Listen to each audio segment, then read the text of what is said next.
Greetings, fellow masters, and welcome to the channel. With the year already halfway over and coming up on the 1-year anniversary, I wanted to make a video going over my top 10 servants that are coming to NA for the remainder of the year. Now, this is going to be a little bit different. A lot of people make 10s lists, and it's 1 through 10. I am going to be splitting this list into my top 5 AoE farming servants, as well as my top 5 single target servants. Now, to preface this, Merlin will not be on this list because, let's be real, everybody already knows that Merlin is at the top of this list as the most sought after servant. So we are going to completely negate him from the list. Also, please be aware that this list is very subjective. This is my opinions, so I don't want anyone to take this as gospel. As always, please do your own research into these servants and determine whether or not you think that they should be where they are on this list for yourself. So with that said, let's get into the AoE farming servants. Starting off the list at number 5, we have Rider Mordred, who comes with the Summer Banner. So the reason why I put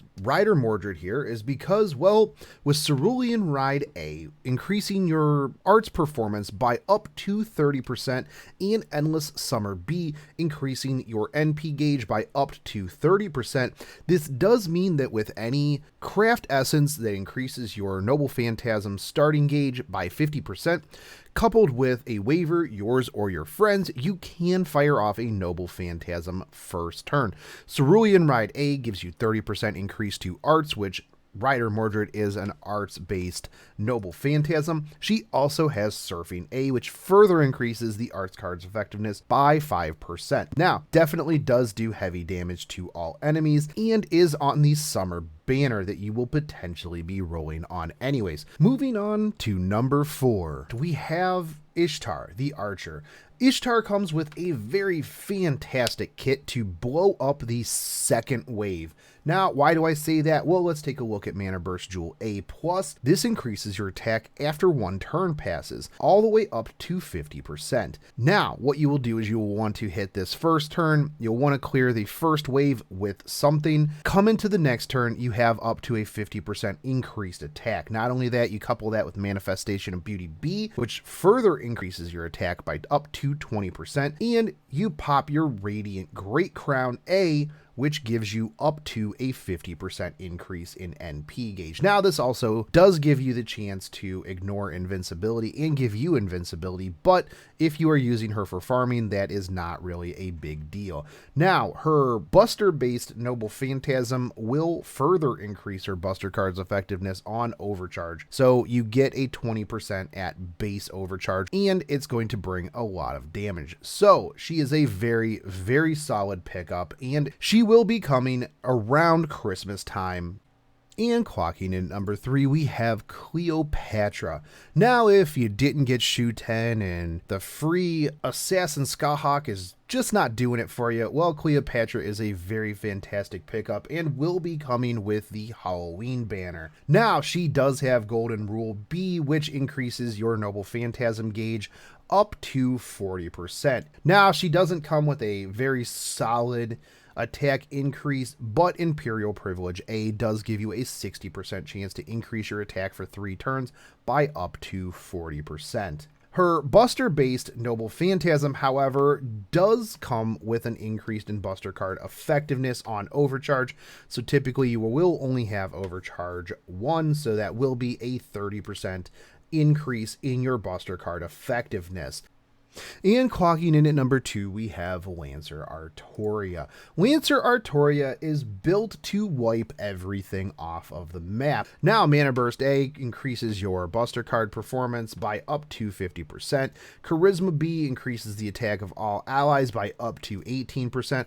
And Protection of the World's End EX increases your NP gauge by up to 50%. That means that if you are rocking a Golden Sumo or a Halloween Princess, you can fire off that Noble Phantasm Phantasm round 1. Now, speaking of her Noble Phantasm, not only does this ignore invincibility and evade, but it also increases your own NP gauge on overcharge. So when you use this, you will be getting a refund of 20% of your NP gain. Now, hear me out. Theoretically, let's say turn 1, you do have Lancer Artoria, you do have a K-Scope, not a limit broken one because you're not a whale, but you're using a friend's waiver. Now, first turn you have start with 80%, you use waivers attack and defense, boom, 100% of your NP. Fire off that NP round 1. Now, next turn, you have 20%.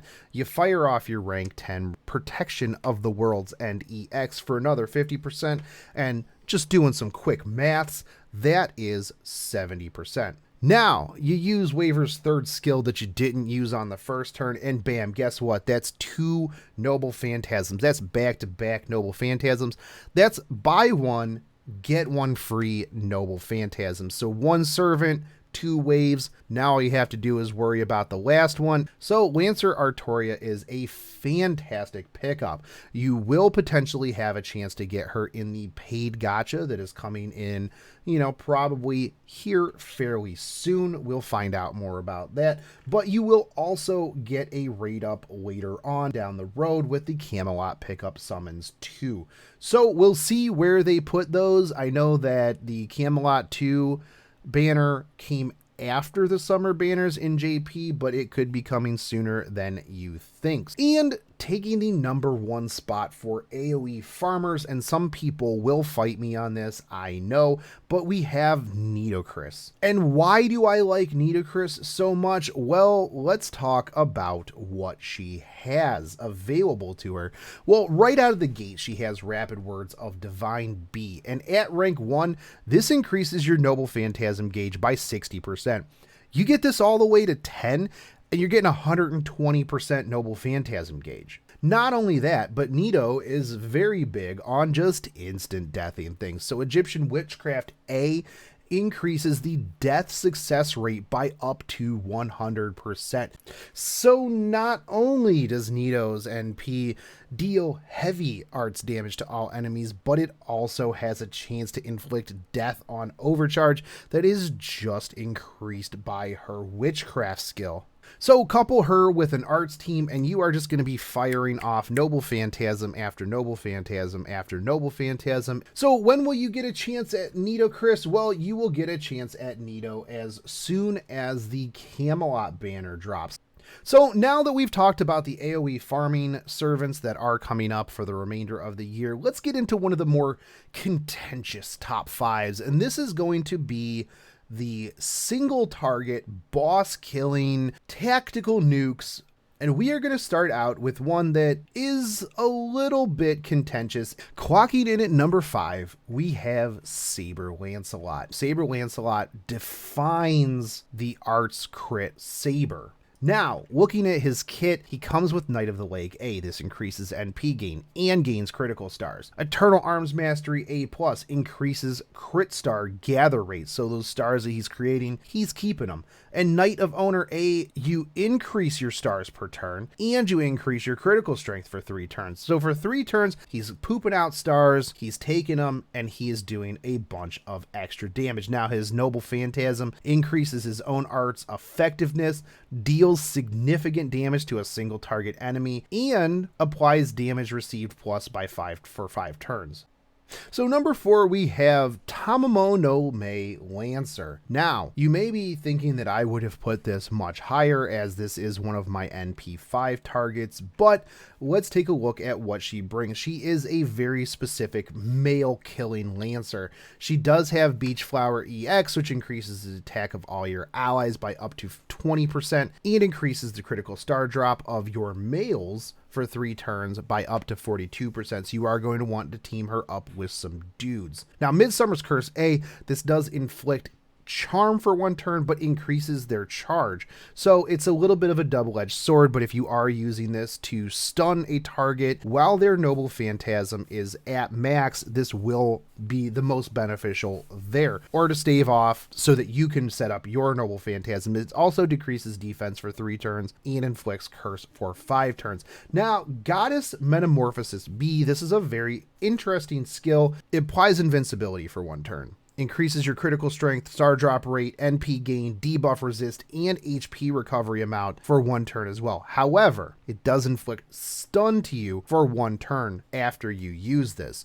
So not only is it a very huge steroid, but a little bit, like I said, of a double-edged sword. What you can do with this is that you could use this, couple this with Midsummer's Curse, so that you stun them for the next turn so that they aren't coming at you while you are stunned. Very interesting, very big on just kicking dudes right where it counts on her Noble Phantasm, dealing very significant damage to a single target as well as bonus damage to males. Now that's 150% extra damage against dudes on just overcharge 1. Not only that, but she has a solid spot in the 4th place because look at that Final Ascension art. Now she will be coming in the 1st summer banner along with things like Rider Mordred, as well as Kiyohime Lancer, as well as Mary Reed Archer. So very good banner to roll on.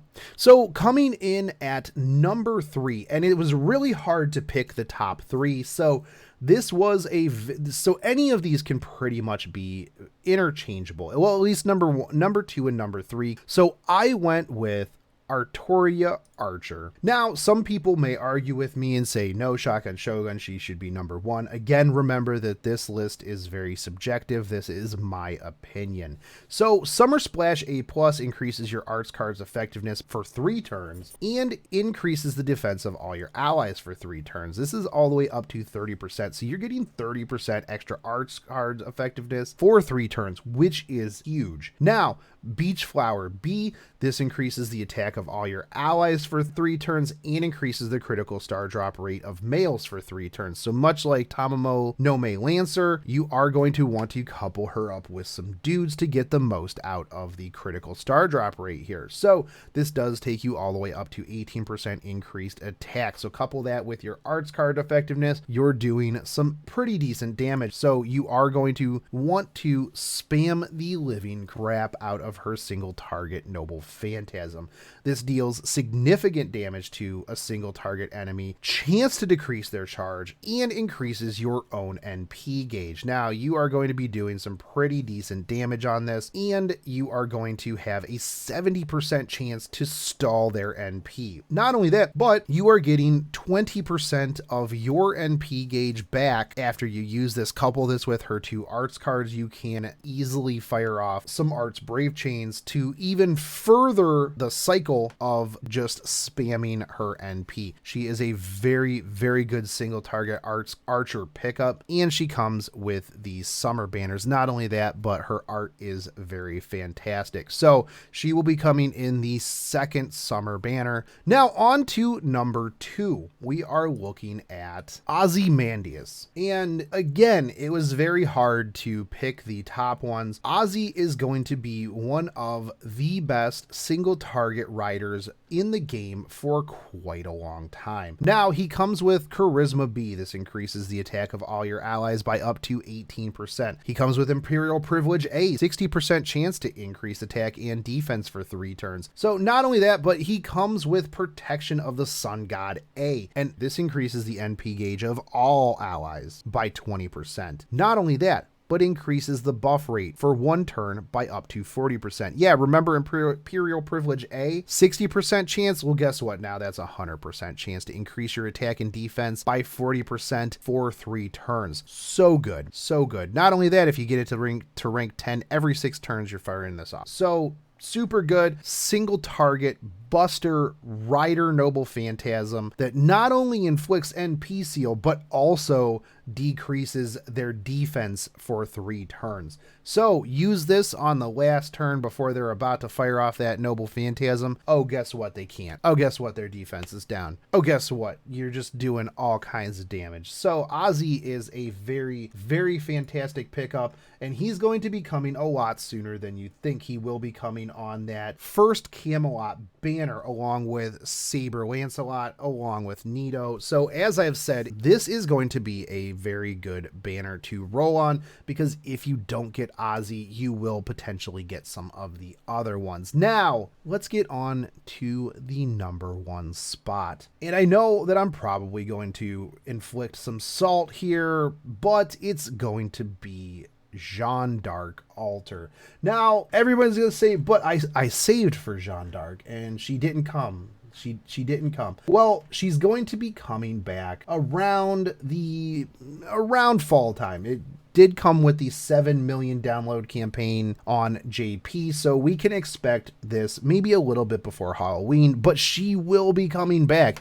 And if you have gotten to play around with her, you will know just how much of a powerhouse that she is, and that she absolutely deserves this number 1 spot. She is a definite pickup if you want to have a very, very good single target Buster servant. Now, I'm not going to go too much into her because everybody knows who Jalter is. Chances are you've played around with your friends, like I said, and you know why she deserves this number 1 spot. So anyways, guys, this was my list of servants, both AoE farming and single target, that are going to be coming for the rest of this year. Now, what I would like to hear is, how bad do you think that I did? Because I know that this comment section is going to be full of people that are like, why did you put this person here? I disagree. But remember, this is very subjective and this is just my opinion, and I'd love to hear your opinion. So make sure you let me know down in the comments where you think things are, who you are super excited for. And as always, guys, I'd like to give a huge shout out to all the Patreons that make this channel possible, as well as all of the people who have hit that subscribe button. And if you haven't yet, make sure you hit that subscribe button, the bell notification, drop me a like, drop me a comment, and stick around for more content. I will catch you guys next time. Take it easy. Peace.